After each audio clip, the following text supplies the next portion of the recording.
5세 소녀가 학교 화장실에서 혼자 울고 있었습니다. 엄마, 나 더 이상 학교 못 가겠어요. 90kg의 몸무게 때문에 매일 괴롭힘을 당하던 그녀는 등교 거부를 선언했습니다. 심지어 집에서도 거울을 보는 것조차 거부할 정도였죠. 그런데 6개월 후 같은 소녀가 학생회장 선거에서 압도적 지지로 당선되었습니다.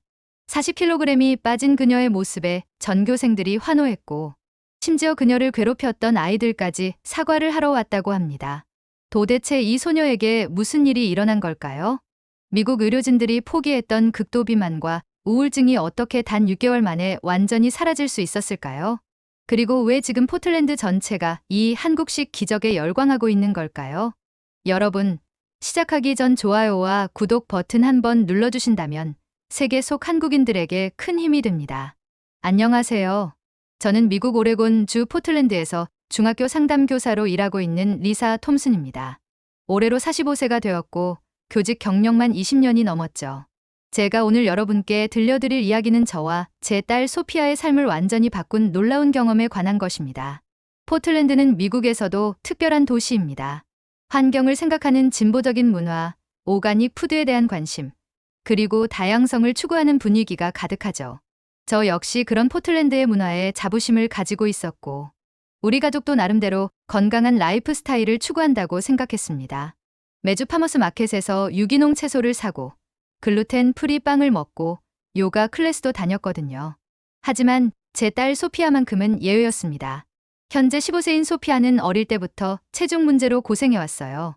90kg에 달하는 몸무게로 또래보다 훨씬 뚱뚱했고 이로 인해 학교에서 심한 괴롭힘을 당하고 있었습니다. 제가 아무리 다양한 방법을 시도해봐도 딸의 비만 문제는 해결되지 않았고 오히려 시간이 갈수록 더 심각해져만 갔어요. 소피아의 비만은 단순한 외모 문제가 아니었습니다. 학교에서 아이들은 소피아를 돼지, 고래 같은 잔인한 별명으로 불렀고 체육 시간에는 아무도 소피아와 한 팀이 되려고 하지 않았어요. 점심시간에는 혼자 구석에 앉아서 샌드위치를 먹는 딸의 모습을 상상할 때마다 가슴이 찢어질 것 같았습니다. 엄마, 나는 왜 이렇게 뚱뚱하게 태어났을까요? 소피아가 눈물을 흘리며 물어볼 때마다 저는 할 말을 잃었어요. 괜찮다. 다이어트하면 되라는 식의 뻔한 위로는 더 이상 통하지 않았거든요. 소피아는 이미 수없이 다이어트를 시도했지만 모두 실패했고 실패할 때마다 자존감은 더욱 바닥으로 떨어졌습니다. 상황이 정말 심각해진 것은 작년 봄이었습니다. 소피아가 좋아하던 남자아이 제이슨에게 고백을 했다가 너 같은 뚱보랑 사귈 사람이 어디 있어? 거울 좀 봐라는 잔인한 말을 들었거든요. 그날 밤 소피아는 저에게 와서 이렇게 말했습니다. 엄마, 나 더 이상 학교 못 가겠어요. 차라리 집에서 홈스쿨링 할래요. 저는 딸의 상처받은 마음을 달래주려고 애썼지만 솔직히 말하면 저 자신도 한계를 느끼고 있었어요. 포틀랜드의 모든 유명한 다이어트 클리닉을 다녀봤고 개인 트레이너도 고용해봤고 심지어 최신 비만 치료약까지 시도해봤지만 모든 것이 일시적인 효과만 있을 뿐이었습니다. 제 남편 데이비드는 나이키 본사에서 IT 엔지니어로 일하고 있어요. 논리적이고 체계적인 성격으로 소피아의 문제도 과학적으로 접근하려고 했죠. 칼로리 인아웃이 전부야. 먹는 걸 줄이고 운동을 늘리면 당연히 살이 빠지게 되어 있어라며 엄격한 식단 관리와 운동 프로그램을 제안했습니다. 하지만 현실은 그렇게 단순하지 않았어요. 소피아는 스트레스를 받을 때마다 폭식을 했고 다이어트에 실패할 때마다 더 많이 먹었습니다. 악순환이 반복되면서 가족 전체가 지쳐갔어요. 데이비드는 점점 짜증을 내기 시작했고 저는 딸과 남편 사이에서 중재자 역할을 해야 했습니다. 소피아야, 엄마 아빠가 이렇게 도와주는데 왜 노력을 안 하니? 데이비드가 소피아를 다그칠 때마다 저는 가슴이 아팠어요. 소피아가 노력하지 않는 게 아니라 우리가 제공하는 방법들이 소피아에게 맞지 않는 것일 수도 있다는 생각이 들었거든요. 소피아의 우울증은 날이 갈수록 심해졌습니다. 예전에는 그래도 웃음이 많고 활발한 아이였는데 이제는 방에서 나오지도 않으려고 했어요. 학교에서 돌아오면 바로 방으로 들어가서 문을 잠그고 저녁 먹으라고 불러도 배 안 고파요 라며 거부했습니다. 그런데 정작 밤늦게 몰래 냉장고를 뒤져서 아이스크림이나 과자를 먹는 소리가 들렸어요. 아마 스트레스를 음식으로 달래려는 것 같았는데 이런 패턴이 반복되면서 체중은 더욱 늘어갔습니다. 학교에서도 문제가 계속 발생했어요. 소피아가 상담교사인 제게 와서 엄마, 나 정말 학교 그만두고 싶어요. 매일매일이 지옥 같아요라고 말할 때 저는 교사로서도 엄마로서도 무력감을 느꼈습니다. 특히 충격적이었던 사건은 지난해 11월에 일어났어요. 소피아가 학교 화장실에서 혼자 울고 있는 것을 다른 교사가 발견했거든요. 그 교사가 저에게 연락해서 소피아가 화장실에서 1시간 넘게 울고 있어요. 아무리 달래도 나오지 않으려고 해요라고 말했을 때 저는 즉시 학교로 달려갔습니다. 화장실 앞에서 소피아를 기다리며 딸의 흐느끼는 소리를 들었을 때 저는 정말로 심장이 찢어지는 것 같았어요. 소피아야, 엄마야, 문 열어줄래? 제가 조심스럽게 말하자 소피아가 떨리는 목소리로 대답했습니다. 엄마, 나 더 이상 못 견디겠어요. 왜 나만 이렇게 뚱뚱해야 해요? 나도 다른 친구들처럼 예쁘게 태어나고 싶었어요. 그 순간 저는 우리 가족이 지금까지 시도했던 모든 방법들이 근본적으로 잘못되었을 수도 있다는 생각이 들었어요. 단순히 칼로리를 줄이고 운동을 늘리는 것만으로는 해결되지 않는 더 깊은 문제가 있는 것 같았거든요. 그날 밤 데이비드와 진지한 대화를 나눴습니다. 여보, 우리가 뭔가 놓치고 있는 것 같아요. 소피아에게는 다른 접근 방법이 필요할지도 몰라요. 처음에 데이비드는 우리가 이미 최선을 다하고 있잖아. 더 이상 뭘 어떻게 하라는 거야? 라며 답답해했지만 결국 전문가의 도움을 받기로 합의했습니다. 포틀랜드에서 가장 유명한 소아청소년 정신과를 찾아갔어요. 닥터 박지민이라는 한국계 미국인 의사였는데 한국에서 의학을 공부하고 미국에서 정신과 전문의가 된 분이었습니다. 처음에는 그냥 일반적인 상담과 약물 치료를 받으러 간 것뿐이었어요. 닥터 박은 소피아와 1시간 넘게 상담을 하더니 저희 부부에게 이렇게 말했습니다. 소피아의 문제는 단순한 비만이 아닙니다. 스트레스성 폭식장애와 우울증이 복합적으로 나타나는 경우인데 이런 경우에는 약물 치료보다는 근본적인 라이프 스타일 변화가 필요해요. 그럼 어떻게 해야 하나요? 제가 간절하게 물었습니다. 혹시 한국 음식 드셔보신 적 있으신가요? 닥터 박의 예상치 못한 질문에 저와 데이비드는 서로를 바라봤어요. 김치 정도는 알고 있지만 그게 소피아의 치료와 무슨 관련이 있나요? 닥터 박이 미소를 지으며 설명하기 시작했습니다. 한국의 전통 식단은 장내 미생물 환경을 개선하고 세로토닌 분비를 촉진하며 동시에 자연스러운 체중 감량을 도와줍니다. 특히 발효식품들이 정신건강에 미치는 긍정적 영향에 대한 연구들이 최근 많이 나오고 있어요. 솔직히 말하면 처음에는 반신반의했습니다. 한국 음식으로 우울증과 비만을 동시에 치료한다. 좀 황당하게 들렸거든요. 하지만 다른 모든 방법이 실패한 상황에서 더 이상 잃을 것도 없었어요. 정말 효과가 있을까요? 데이비드가 의심스러운 표정으로 물었습니다. 제가 한국에서 의학을 공부할 때 직접 경험한 것들이고 여기 미국에서도 비슷한 케이스를 몇 번 성공시킨 적이 있어요. 다만 가족 전체가 함께해야 효과를 볼 수 있습니다. 그렇게 해서 우리 가족의 한국 음식과의 만남이 시작되었습니다. 하지만 그 시작은 생각보다 순탄하지 않았어요. 특히 데이비드는 강하게 반대했거든요. 리사, 정신 차려. 우리가 왜 외국 음식에 의존해야 하는 거야? 포틀랜드에 이렇게 좋은 오가닉 푸드들이 많은데. 그날 밤 우리 부부는 처음으로 소피아 문제로 큰 싸움을 했습니다. 하지만 저는 포기할 수 없었어요. 더 이상 딸이 고통받는 모습을 지켜볼 수 없었거든요. 결국 데이비드도 정말 1달만이야. 효과가 없으면 즉시 중단하는 거야 라는 조건으로 동의해 주었습니다. 그렇게 해서 우리 가족의 새로운 도전이 시작되었어요. 하지만 그때의 저는 아직 몰랐습니다. 이 작은 시도가 우리 가족의 인생을 완전히 바꿔놓을 거라는 것을 말이에요. 한국 음식으로 식단을 바꾸기로 결정한 후 첫 번째 난관은 어디서 재료를 구할 것인가였습니다. 포틀랜드는 다양한 문화가 공존하는 도시이지만 한국 마트는 생각보다 찾기 어려웠어요. 구글 검색을 해보니 시내에서 차로 30분 정도 떨어진 곳에 H마트라는 한국 식료품점이 있더라고요. 토요일 아침 우리 가족은 처음으로 한국 마트에 발을 들여놓았습니다. 문을 여는 순간 낯선 냄새가 코를 찔렀어요. 달콤하면서도 짭짤하고 뭔가 발효된 듯한 복합적인 향이었죠. 데이비드는 즉시 인상을 찌푸렸습니다. 이 냄새 뭐야? 정말 이런 걸 먹어야 하는 거야? 소피아도 엄마, 여기 냄새 너무 이상해요 라며 제 뒤에 숨었어요. 하지만 저는 이미 마음을 굳혔기 때문에 포기할 수 없었습니다. 마트 안은 완전히 다른 세상 같았어요. 처음 보는 채소들, 이름도 모르는 양념들, 그리고 김치 냉장고라는 신기한 냉장고도 있었습니다. 저는 닥터 박이 써준 쇼핑 리스트를 꺼내 들었어요. 김치, 된장, 고추장, 참기름, 미역, 두부. 하나하나 찾아보려고 했지만 어디에 뭐가 있는지 전혀 알 수가 없었어요. 그때 60대 정도 되어 보이는 한국인 아주머니가 저희를 보시고 다가오셨습니다. 처음 오신 거죠? 뭐 찾으세요? 안녕하세요. 한국 음식 재료를 사러 왔는데 어디에 뭐가 있는지 모르겠어요.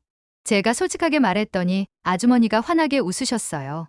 아이고, 한국 음식 해 드시려고? 좋은 일이네요. 제가 도와드릴게요. 김 아주머니 나중에 알게 된 성함은 정말 친절하셨어요. 하나하나 재료를 설명해 주시면서 어떻게 사용하는 건지, 어떤 맛인지 자세히 알려주셨습니다. 이게 김치예요. 처음에는 매울 수 있는데 조금씩 먹다 보면 중독돼요. 장에 좋거든요. 이건 된장이고요. 찌개 끓일 때 쓰는 거예요. 우리나라 사람들은 이거 없으면 못 살아요. 김 아주머니의 설명을 들으면서 데이비드도 조금씩 흥미를 보이기 시작했어요. 특히 발효식품이 장내 미생물에 좋다는 설명을 들었을 때 그거는 과학적으로 맞는 얘기네라며 고개를 끄덕였습니다. 소피아는 여전히 불안해했지만 김 아주머니가 미국 아이들도 한국 음식 좋아하는 애들 많아요. 처음에는 맵다고 하지만 금방 익숙해져요 라고 말씀해 주시니 조금 안심하는 것 같았어요. 첫 번째 장보기에서 우리는 기본적인 재료들을 샀습니다. 김치, 된장, 고추장, 미역, 두부, 미나리, 콩나물, 그리고 김 아주머니가 추천해 주신 불고기용 소고기까지. 계산대에서 총 $120가 나왔을 때 데이비드가 이거 일주일치야? 라며 놀랐지만 김 아주머니가 이거면 한 달은 쓸 수 있을 거예요 라고 말씀해 주셨어요. 집에 돌아와서 본격적인 도전이 시작되었습니다. 저는 유튜브에서 초보자를 위한 한국 요리를 검색해서 가장 기본적인 김치찌개 만들기 영상을 찾았어요. 마마무라는 한국 여성이 운영하는 채널이었는데 영어 자막이 있어서 따라하기 좋았습니다. 첫 번째 김치찌개 만들기는 완전한 재앙이었어요. 우선 김치를 볶는 것부터 어려웠는데 매운 냄새 때문에 온 가족이 기침을 했습니다. 데이비드는 이거 가스 공격 아니야? 라며 농담을 했지만 표정은 별로 좋지 않았어요. 물을 넣고 끓이는 과정에서도 문제가 생겼습니다. 된장을 너무 많이 넣어서 찌개가 엄청나게 짰고 두부는 다 부서져서 으깨졌어요. 마지막에 내놓은 김치찌개는 보기에도 별로였고 맛도 형편없었습니다. 엄마, 이거 정말 먹어야 해요? 소피아가 숟가락을 들고 망설이며 물었어요. 일단 한번 맛만 봐봐. 제가 격려했지만 소피아가 한 숟가락 뜨고 바로 물을 마시는 모습을 보니 실망스러웠어요. 데이비드도 뭔가 다른 맛이네. 근데 이게 정말 건강에 좋은 거야? 라며 의구심을 표했습니다. 첫날은 완전한 실패였어요. 가족 모두 김치찌개를 거의 먹지 못했고 결국 냉동 피자를 시켜 먹었습니다. 그날 밤 저는 정말 이 방법이 맞는 걸까? 라는 의문이 들었어요. 하지만 포기할 수는 없었습니다. 다음날 다시 유튜브를 뒤져서 더 쉬운 레시피를 찾았어요. 이번에는 불고기를 만들어 보기로 했습니다. 달콤한 맛이라 가족들이 받아들이기 쉬울 것 같았거든요. 두 번째 도전은 첫 번째보다 훨씬 나았어요. 불고기는 생각보다 만들기 쉬웠고 단맛이 강해서 소피아도 이거는 맛있어요 라며 좋아했습니다. 데이비드도 이거는 먹을만하네. 미국 음식과 비슷한 면이 있어 라고 인정했어요. 그날부터 저는 매일 한 가지씩 새로운 한국 요리에 도전했습니다. 잡채, 비빔밥, 된장찌개, 미역국. 처음에는 실패가 많았지만 점차 요령이 생기기 시작했어요. 특히 김 아주머니께서 저에게 전화번호를 주시면서 모르는 거 있으면 언제든지 연락하세요 라고 말씀해 주신 덕분에 큰 도움이 되었습니다. 일주일이 지나자 놀라운 변화가 시작되었어요. 우선 소피아가 엄마, 요즘 속이 편해진 것 같아요 라고 말했습니다. 평소에 자주 체했던 소피아가 한국 음식을 먹기 시작한 후로는 소화가 훨씬 잘 된다는 거였어요. 또한 소피아의 식사량이 자연스럽게 줄어들었습니다. 전에는 햄버거를 2개씩 먹던 아이가 이제는 비빔밥 한 그릇만 먹어도 배불러요 라고 말했어요. 한국 음식의 높은 포만감 때문인 것 같았습니다. 데이비드도 변화를 인정하기 시작했어요. 신기하네. 소피아가 정말로 적게 먹는데도 불만이 없어 보여. 그리고 본인도 한국 음식을 먹기 시작한 후로 점심에 졸리지 않는다며 좋아했습니다. 2주째가 되자 더욱 극적인 변화가 나타났어요. 소피아의 몸무게를 재어보니 3kg이 빠져 있었습니다. 87kg이 된 거죠. 별거 아닌 것 같지만 소피아에게는 엄청난 희망이 되었어요. 엄마, 정말 빠진 거예요?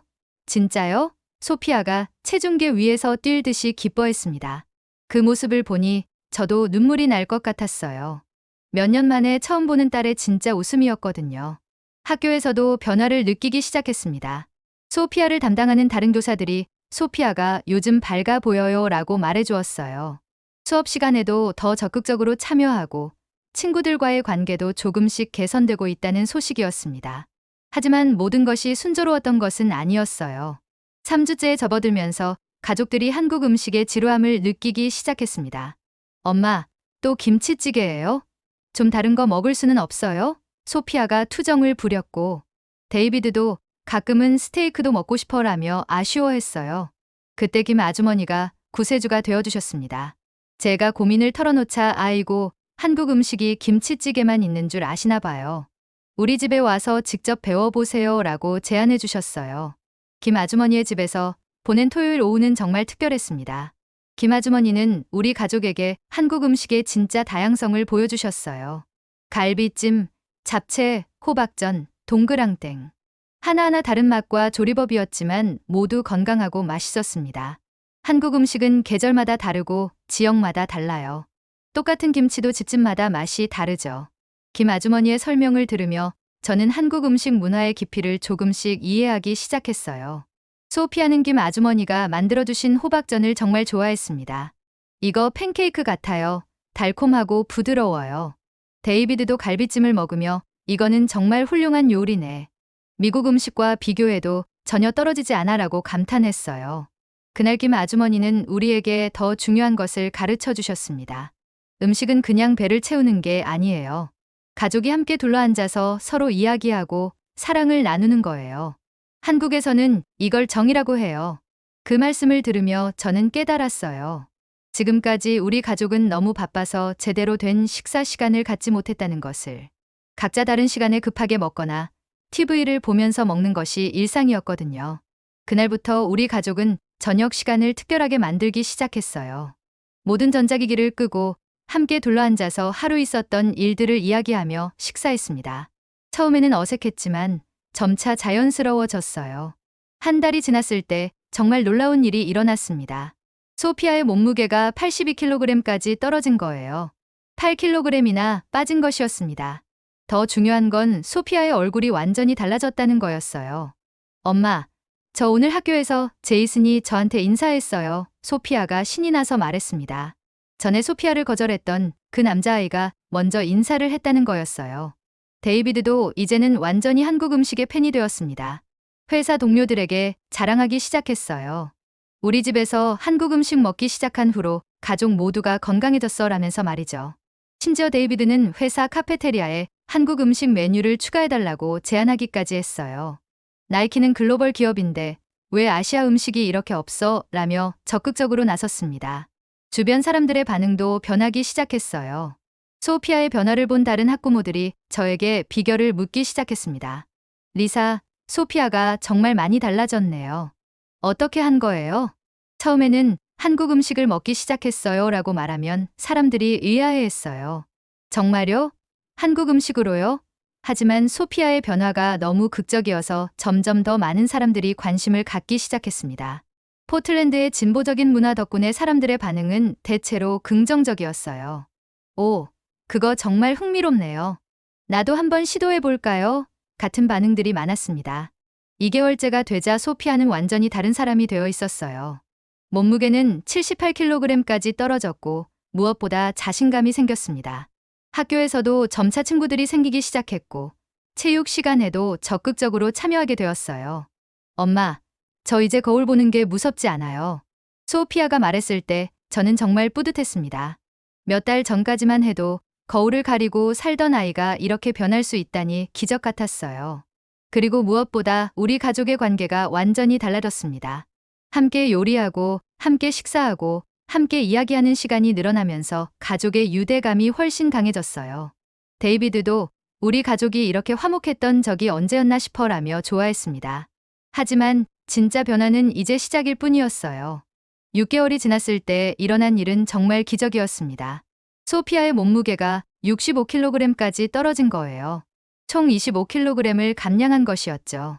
하지만 더 놀라운 건 소피아의 성격 변화였습니다. 엄마, 저 학생회에 출마하고 싶어요. 어느 날 소피아가 갑자기 이렇게 말했을 때 저는 귀를 의심했어요.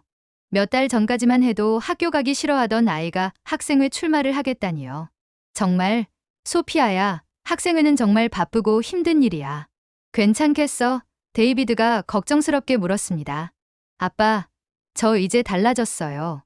예전에 제가 아니에요. 저처럼 힘들어하는 아이들을 도와주고 싶어요. 소피아의 눈에는 확신이 가득했어요. 그렇게 소피아는 학생회 부회장 선거에 출마했습니다. 처음에는 많은 사람들이 의아해했어요. 예전에 괴롭힘을 당하던 아이가 갑자기 학생회에 나선다고 하니까요. 하지만 소피아는 포기하지 않았습니다. 소피아의 공약은 정말 특별했어요. 건강한 학교 만들기였거든요. 학교 카페테리아에 더 건강한 메뉴를 추가하고 괴롭힘 당하는 아이들을 위한 상담 프로그램을 만들겠다는 것이었습니다. 여러분, 저는 여러분들이 얼마나 힘들어하는지 알아요. 왜냐하면 저도 그 길을 걸어왔거든요. 소피아가 연설할 때 많은 학생들이 감동했어요. 특히 비만이나 외모 때문에 고민하는 아이들에게는 희망의 메시지가 되었습니다. 선거 결과는 압도적이었어요. 소피아가 무려 78%의 득표로 부회장에 당선된 거예요. 당선 발표가 나자 전교생들이 기립박수를 쳤고 심지어 예전에 소피아를 괴롭혔던 아이들까지 축하해 주었습니다. 축하해, 소피아. 미안해. 예전에 너한테 못되게 굴어서. 제이슨이 소피아에게 다가와서 진심으로 사과했어요. 소피아는 괜찮아요. 우리 모두 성장하고 있으니까요 라며 웃으며 악수를 건넸습니다. 그날 밤 우리 가족은 정말 행복했어요. 소피아야, 정말 자랑스러워. 데이비드가 딸을 안으며 말했을 때 저는 눈물이 났습니다. 1년 전만 해도 학교 가기 싫어하던 아이가 이제는 전교생의 대표가 된 거예요. 소피아의 변화는 학교를 넘어서 지역사회 전체에 파장을 일으켰습니다. 포틀랜드의 지역신문 The Oregonian에서 소피아의 이야기를 크게 다뤘어요. 한국 음식으로 인생이 바뀐 소녀라는 제목의 기사였죠. 기사가 나간 후 정말 놀라운 일들이 벌어졌습니다. 수십 명의 부모들이 저에게 연락해서 어떻게 하면 되는지 물어봤어요. 제 아이도 비만 때문에 고생하고 있는데 한국 음식을 어떻게 시작하면 될까요? 저는 김 아주머니와 상의해서 포틀랜드 한식 건강 모임이라는 커뮤니티를 만들었습니다. 매주 토요일마다 H마트에서 만나서 함께 장을 보고 요리법을 배우는 모임이었어요. 첫 모임에 20명 정도 올 줄 알았는데 무려 80명이 참석했습니다. 와, 이렇게 많은 분들이 관심을 가져주실 줄 몰랐어요. 김 아주머니도 놀라셨어요. 우리는 급하게 더 큰 장소를 빌려서 모임을 진행했습니다. 모임에서 만난 사람들의 이야기는 정말 다양했어요. 당뇨병 때문에 고생하는 아버지, 소화불량에 시달리는 어머니, 여드름 때문에 고민인 10대들. 모두 한국 음식을 통해 건강을 되찾고 싶어 했습니다. 제 남편이 10년 넘게 당뇨약을 먹고 있는데 한국 음식이 정말 도움이 될까요? 한 여성이 물었을 때 김 아주머니가 답해 주셨어요. 저희 남편도 한국에서 당뇨였는데 전통 음식 먹으면서 많이 좋아졌어요. 물론 약도 함께 드셔야 하지만 음식이 큰 도움이 될 거예요. 3개월 후 이 모임은 포틀랜드에서 가장 인기 있는 건강 커뮤니티가 되었어요. 참가자가 200명을 넘어섰고 심지어 대기자 명단까지 생겼습니다. 지역 TV 방송국에서도 취재를 나올 정도였어요. 데이비드는 회사에서도 변화를 일으키고 있었습니다. 나이키 본사 직원들에게 한국 음식을 적극적으로 추천했고 결국 직원 카페테리아에 한식 코너가 생겼어요. K-Food Station이라는 이름으로 말이죠. 정말 놀라워. 김치찌개가 매일 매진이야. 데이비드가 신이 나서 말했어요. 나이키 직원들 사이에서 한식이 폭발적인 인기를 끌고 있다는 거였습니다. 심지어 나이키에서는 건강한 직장 만들기 프로그램의 일환으로 한식 요리 교실까지 열기 시작했어요. 매주 금요일 오후에 한국인 요리사를 초빙해서 직원들에게 한식 요리법을 가르쳐주는 프로그램이었죠. 여보, 오늘 요리 교실에 30명이 신청했대. 대박이지? 데이비드가 흥분해서 말할 때마다 저는 정말 신기했어요. 한국 음식이 이렇게까지 인기를 끌 줄 누가 알았겠어요? 그런데 정말 놀라운 소식이 들려왔습니다. 포틀랜드 시장이 K-푸드 위크를 공식 선포한다는 거였어요. 일주일 동안 포틀랜드 전체에서 한국 음식을 홍보하고 축제를 벌이겠다는 계획이었습니다. 리사, 당신이 시작한 일이 이렇게 커질 줄 몰랐어요. 시장실에서 연락이 와서 우리 가족을 홍보대사로 임명하겠다고 했어요. 정말 꿈만 같은 일이었습니다. K-푸드 위크 기간 동안 포틀랜드는 완전히 다른 도시가 되었어요. 곳곳에 한국 음식 부스가 생겼고 한국 문화 체험 프로그램도 열렸습니다. 소피아는 학생 대표로 개막식에서 연설을 했어요. 1년 전 저는 90kg의 뚱뚱한 소녀였습니다. 매일 학교 가기 싫어했고 거울 보기도 무서워했어요. 하지만 한국 음식을 통해 저는 새로운 사람이 되었습니다. 지금 제 몸무게는 50kg이고 여러분 앞에서 당당하게 서 있을 수 있어요. 소피아의 연설이 끝나자 수천 명의 시민들이 기립박수를 쳤습니다. 저는 그 순간을 평생 잊을 수 없을 것 같아요. 1년 전까지만 해도 화장실에서 혼자 울던 아이가 이제는 수천 명 앞에서 희망의 메시지를 전하고 있다니요. 그해 여름, 우리 가족은 드디어 한국 여행을 떠났습니다. 소피아의 꿈이었거든요. 엄마, 제 인생을 바꿔준 나라를 직접 보고 싶어요. 한국에 도착했을 때 첫 인상은 정말 충격적이었어요. 공항에서부터 거리를 걸어다니는 한국 사람들을 보니 대부분이 날씬하고 건강해 보였습니다. 미국에서 흔히 볼 수 있는 고도비만인 사람들은 거의 눈에 띄지 않았어요. 와, 정말 한국 사람들은 다 날씬하네요. 소피아가 감탄하며 말했어요. 서울에서 보낸 일주일은 정말 특별했습니다. 전통시장에서 만난 한국인들의 따뜻한 마음씨, 가족이 함께 둘러앉아 식사하는 모습, 그리고 음식을 통해 사랑을 표현하는 문화까지. 모든 것이 감동적이었어요. 명동의 한 전통 찻집에서 만난 김 할머니는 우리 가족의 이야기를 듣고 눈물을 흘리셨어요. 외국에서 우리 음식을 좋아해 주시니 고맙다며 계속 감사 인사를 하셨습니다. 할머니, 오히려 저희가 감사해요. 한국 덕분에 저희 딸이 새로운 인생을 살게 되었어요. 제가 서툰 한국어로 말하자 할머니가 더욱 감동하셨어요. 한국 여행에서 가장 인상 깊었던 것은 한국인들의 교육열과 가족 사랑이었어요. 지하철에서 만난 한 어머니는 자신의 딸에게 정성스럽게 김밥을 싸주고 있었는데 그 모습에서 깊은 사랑을 느낄 수 있었습니다. 소피아야, 저렇게 가족이 서로를 챙기는 문화가 정말 아름답지 않니? 제가 말하자 소피아도 네, 엄마. 우리도 앞으로 더 서로를 많이 사랑해요 라고 답했어요. 한국에서 돌아온 후 우리 가족의 삶은 완전히 달라졌습니다. 소피아는 영양학을 전공하기로 결정했어요. 나중에 저처럼 고생하는 아이들을 도와주고 싶어요. 그리고 한국에서 영양학을 더 배우고 싶어요. 데이비드는 회사에서 아시아 사업부로 부서를 옮겼습니다. 한국 기업들과 더 많이 일하고 싶어. 정말 배울 점이 많은 나라야. 저는 학교에서 다문화 이해 교육을 담당하게 되었어요. 특히 아시아 문화, 그 중에서도 한국 문화에 대한 올바른 이해를 학생들에게 가르치는 일을 하고 있습니다. 1년 후 정말 기적 같은 일이 일어났습니다. 소피아가 학생회장 선거에서 압도적인 지지로 당선된 거예요. 그리고 놀랍게도 전교생 투표에서 가장 영감을 주는 학생으로 선정되었습니다. 소피아 톰슨은 우리 모두에게 변화가 가능하다는 것을 보여준 진정한 리더입니다. 교장 선생님이 시상식에서 말씀하셨을 때 저는 자랑스러워서 눈물이 났어요. 이제 소피아의 몸무게는 50kg으로 총 40kg을 감량했습니다.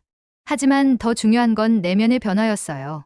자신감 넘치고 다른 사람들을 도우려고 하고 꿈을 향해 열심히 나아가는 아름다운 소녀가 되었습니다.